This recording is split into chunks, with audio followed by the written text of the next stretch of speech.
அன்னைக்கு ஒரு நாள் நான் அந்த பக்கமா போகையில இந்த உணவு வாங்கி சாப்பிட்டேன்.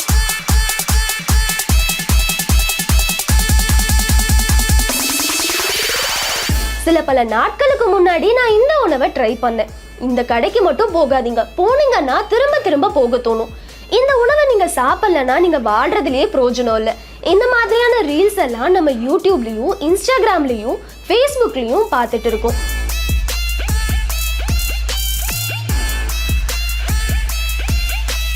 ஒரு நாளைக்கு ஆயிரக்கணக்கான ரீல்ஸ் இந்த மாதிரி வந்துட்டு இருக்கு.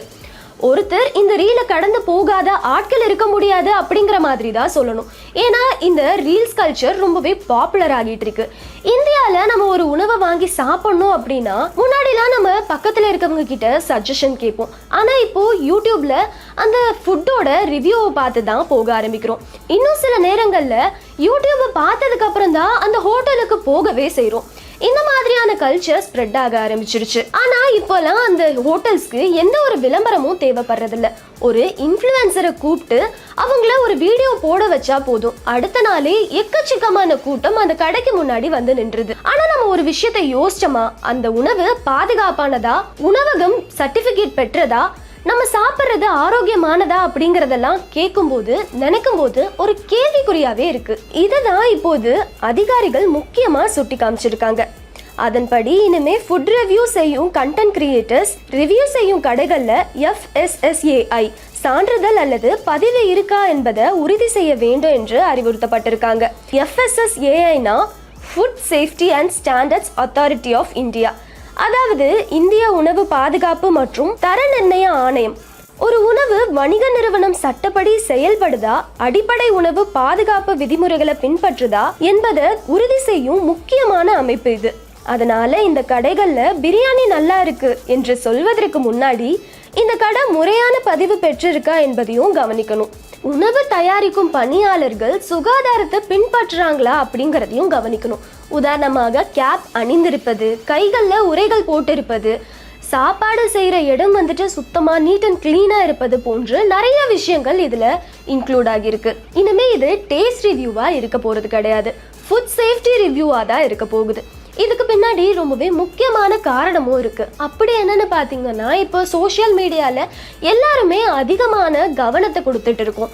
ஸ்கூல் ஸ்டூடெண்ட்ஸ்லேருந்து பெரியவங்க வர சோஷியல் மீடியாவால் இன்ஃப்ளூயன்ஸ் ஆகி அந்த கடைகளில் சாப்பாடுகளை ட்ரை பண்ண ஆரம்பிச்சிட்டோம். 3 கிலோ சீஸ் இந்த ஃபுட்டில் இருக்குது, 1 கிலோ எண்ணெயை பயன்படுத்தியிருக்காங்க, 1 கிலோ வெண்ணெயை பயன்படுத்தியிருக்காங்க அப்படின்னு எந்த ரீல்ஸ் போட்டாலும் எந்த வீடியோ பகிர்ந்தாலும் அது இன்ஸ்டண்ட்டாக வைரல் ஆகுது. ஆனால் அது சாப்பிட்றது யாரு? நம்மள மாதிரி பொதுமக்கள். அது எவ்வளோ பாதுகாப்பாக இருக்குது அப்படிங்கிறத நம்ம யோசிச்சிருக்கோமான்னு கேட்டால் பெரிய கேள்விக்குறி தான் இருக்குது. அது மட்டும் இல்லாமல் இப்போ நம்ம ஒரு மொபைல் வாங்குகிறோம் அப்படின்னா அது எந்த அளவுக்கு பர்ஃபார்மன்ஸ் கொடுக்குது, அதில் எவ்வளோ நல்லது இருக்குது எவ்வளோ கெட்டது இருக்குது அப்படிங்கிறத பார்க்குறோம். ஒரு கார் வாங்கணும்னா அது எவ்வளோ மைலேஜ் கொடுக்குது, எவ்வளோ சேஃப்டியாக இருக்குன்னு பார்க்குறோம். இது எல்லாத்தையும் விட ரொம்பவே முக்கியமான ஒரு விஷயம்னு பார்த்தா அது உணவு. நேரடியாக நம்மளோட உடலோட தொடர்புடைய இந்த உணவை பற்றி பேசும்போது ஏன் வெறும் டேஸ்ட்டை பற்றி மட்டும் பேசுகிறோம்? அதோட பாதுகாப்பை பற்றி நம்ம ஏன் யோசிக்கிறதே இல்லை? இதுக்காக தான் இந்த புதிய நடைமுறை வந்திருக்கு. இது ஒரு பக்கம் இருந்தாலும் இன்னொரு பக்கம் இந்த புதிய நடைமுறையால சிறிய ரோட்டோர கடைகள்லாம் பாதிக்கக்கூடும் என்ற கவலையும் சிலரிடம் இருக்கு. ஏன்னா பல ஆண்டுகளாக தரமான உணவு விற்பனை செய்து வரும் சில சிறிய கடைகள் இருக்கதா செய்யுது. அவர்களிடம் பெரிய பிராண்டிங் இருக்காது, சோஷியல் மீடியா பிரசன்ஸ் கூட இருக்காது.